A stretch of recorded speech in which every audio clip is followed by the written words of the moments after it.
नमस्कार। हमारे जवान अरुणाचल प्रदेश में सीमा पर पिट रहे हैं। ये बयान, इस तरह का बयान कोई भी समझदार, परिपक्व, अपने देश की सुरक्षा के प्रति जागरूक, अपनी देश की सेनाओं के प्रति सम्मान का भाव रखने वाला, अपने देश से प्रेम करने वाला व्यक्ति नहीं बोल सकता। ये वही व्यक्ति बोल सकता है जो बिल्कुल निरपेक्ष भाव रखता, जो दूसरे खेमे में खड़ा हुआ हो। निश्चित रूप से जब ये बात राहुल गांधी, कांग्रेस के पूर्व अध्यक्ष, बोल रहे थे तो उनके चेहरे पर न तो कोई दुख था, न तो निराशा थी, न ही उनके मन में, उनके चेहरे पर कोई गुस्सा नज़र आ रहा था। अगर ऐसा सचमुच होता तो राहुल गांधी को गुस्से में होना चाहिए था, नाराज़ होना चाहिए था, इस बात पर क्षोभ होना चाहिए था उनको। ऐसा कोई भाव उनके चेहरे से नज़र नहीं आया। क्यों? क्योंकि वो सच नहीं बोल रहे थे, ये वो जानते थे। उनको पता था कि वो सच का सहारा नहीं ले रहे हैं।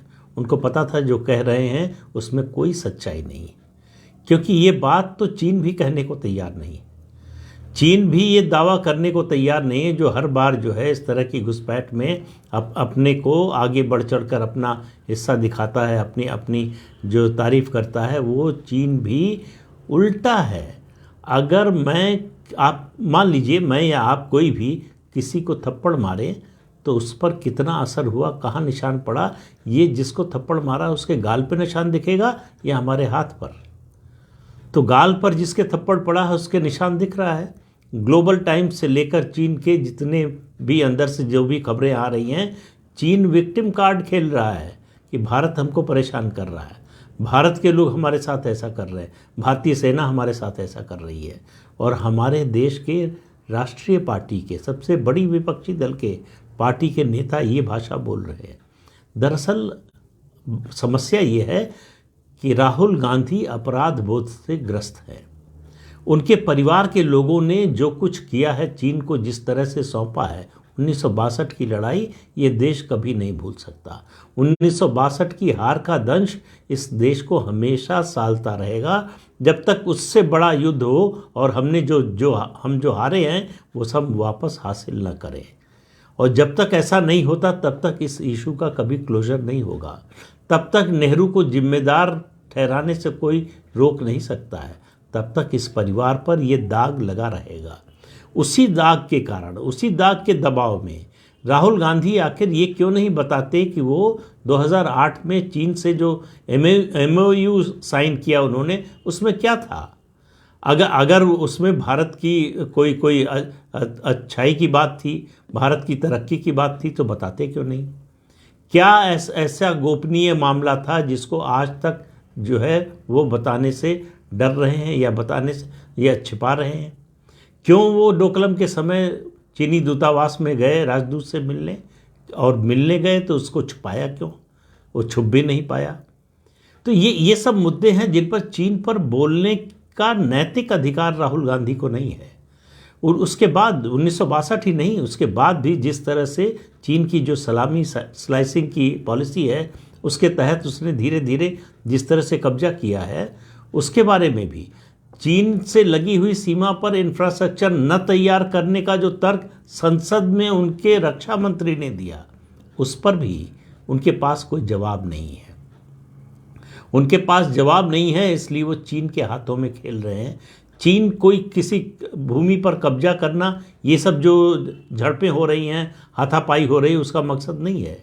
वो भारत में जो पॉलिटिकल फॉल्ट लाइन है उसको उजागर कर रहा है। उसको मालूम है कि सीमा सुरक्षा, जवानों का मामला और सीमा पर कुछ भी, कोई भी गतिविधि होती है तो उसका पॉलिटिकल असर होता है, गहरा असर होता है। लोगों की भावना इससे जुड़ी हुई है। इस पर सरकार से सवाल पूछे जाएंगे, प्रधानमंत्री को कटघरे में खड़ा करने की कोशिश होगी। इसी फॉल्ट लाइन का इस्तेमाल चीन कर रहा है, जिसका खेल खेल रहे हैं राहुल गांधी और उनके साथी विपक्षी दलों के। जो सवाल उठाए जा रहे हैं, जितनी झड़प अरुणाचल में, तवांग में सीमा पर नहीं हुई, उससे ज़्यादा झड़प, उससे ज़्यादा झगड़ा जो है संसद के, खासतौर से राज्यसभा में, दोनों सदनों में हुआ, खासतौर से राज्यसभा में। दरअसल ये बहुत सारे अपराध बोध हैं राहुल गांधी के मन में। आपको याद होगा 2019 के चुनाव से पहले राफेल का मामला ऐसे ही उन्होंने उठाया था। क्यों उठाया था? उनको अभी तक ये सालता है कि उनके पिता के खिलाफ चोरी का आरोप लगा, भ्रष्टाचार का आरोप लगा, गली गली में नारे लगे उनके पिता के खिलाफ। तो उनको लगता है कि मोदी के खिलाफ भी ऐसा नारा लगवा दें, ऐसा आरोप लगा दें, ऐसा आरोप साबित कर दें, तो एक तरह से उसका क्लोजर हो जाएगा, बदला मिल जाएगा। तो ये जो बदले की राजनीति है कि हमारे परिवार के लोगों ने जो खोया, अगर हम ये साबित कर दें कि मोदी ने भी उतना ही या उससे ज़्यादा खो दिया है, तो बराबरी पर आ जाएंगे, तो ये बदला ख़त्म हो जाएगा। फिर हमारे परिवार के लोगों ने जो किया उसकी चर्चा कोई नहीं करेगा। राहुल गांधी को ये बात समझ में नहीं आती कि इस तरह की चीज़ें, इस तरह के मुद्दे ऐसे हल नहीं होते हैं। उनकी भारत जोड़ो यात्रा से बहुत से लोगों को बड़ी उम्मीदें थी। बहुत से लोगों को लग रहा था कि राहुल गांधी बदल जाएंगे, बदल रहे हैं।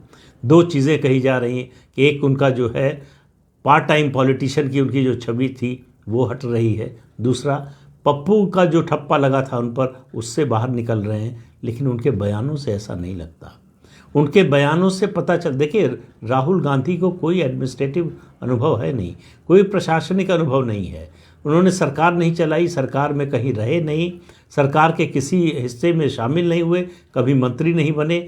उनको मालूम नहीं है कि सरकार कैसे काम करती है। उनको ये बात समझ में ही नहीं आ सकती है कि सीमा पर जो कुछ हो रहा है उसके बारे में भारत सरकार सार्वजनिक रूप से सब बातें नहीं बता सकती। अपने दुश्मन की मदद नहीं कर सकती सरकार। भारत सरकार अपनी तैयारी के बारे में नहीं बता सकती। राहुल गांधी भविष्यवक्ता हो सकते हैं कि चीन युद्ध की तैयारी कर रहा है और ये भी उनको मालूम है कि भारत सरकार सो रही है।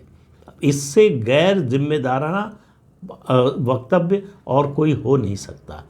कोई भी जिम्मेदार, और आप देखिए, मैं कह रहा हूँ उस पर मत जाइए। आप देखिए कि कांग्रेस पार्टी के जो वरिष्ठ नेता हैं उनको सुनिए, उनमें से किसी ने इस तरह की बात नहीं की है। उनको मालूम है कि इस तरह की बातों का क्या मतलब होता है। अगर आप कह रहे हैं कि हमारे जवान पिट रहे हैं तो ये आप जवानों का अपमान कर रहे हैं। आप कह रहे हैं कि हमारे जवान इतने कमज़ोर हैं कि चीनी आएंगे और पीट देंगे। ये 1962 का भारत नहीं है, ये 2022 का भारत है। ये नेहरू का भारत नहीं है, ये नरेंद्र मोदी का भारत है। यहाँ सेना को पूरी छूट है। वो डोकलम में दिखाया, गलवान में दिखाया और अभी तवांग में दिखाया, और आगे भी मौका आएगा, आगे भी दिखाएंगे। हमारी सेना पूरी तरह से चौकस है, चाक चौबंद है, पूरी तैयारी से है। जो बात रक्षा मंत्री ने संसद के दोनों सदनों में कही, ऐसी क्या वजह है कि राहुल गांधी और उनके साथी भारत सरकार का रक्षा मंत्री, प्रधानमंत्री, भारत सरकार, भारत की सेना जो बोलती है उस पर विश्वास नहीं करते हैं। उसके विरोधी पाकिस्तान और चीन जो बोलते हैं उस पर उनको विश्वास होता है। वो चाहे सर्जिकल स्ट्राइक का मामला हो, चाहे बालाकोट की एयर स्ट्राइक का मामला हो, उनको कभी सेना के शौर्य पर यकीन ही नहीं होता। गर्व करने की तो बात ही छोड़ दीजिए। तो ऐसे में राहुल गांधी जैसे लोग निश्चित रूप से हंसी का पात्र बने, मखौल का पात्र बने तो आश्चर्य नहीं होना चाहिए। उनके बारे में जिस तरह के मीम चलते हैं सोशल मीडिया पर, जिस तरह उनका मजाक उड़ता है, जिस तरह से उनके बारे में लोग तंज कसते हैं, वो सब इनवाइट करते हैं। राहुल गांधी अपनी ओर से इन सब चीज़ों को मौका देते हैं लोगों को ऐसा बोलने का, कहने का। तो इसलिए वो किसी और को दोष नहीं दे सकते। और जिन लोगों को बड़ी उम्मीद थी राहुल गांधी में बदलाव आएगा, परिवर्तन आएगा, मेरा उनसे अनुरोध है इसको भूल जाएं। कोई और नेता देखें, नहीं कोई और नेता देखें, क्योंकि राहुल गांधी के बस का नज़र नहीं आता। तो आज के अंक में इतना ही। अगले अंक में फिर मिलेंगे किसी नए मुद्दे के साथ। तब तक के लिए इजाज़त दीजिए। नमस्कार।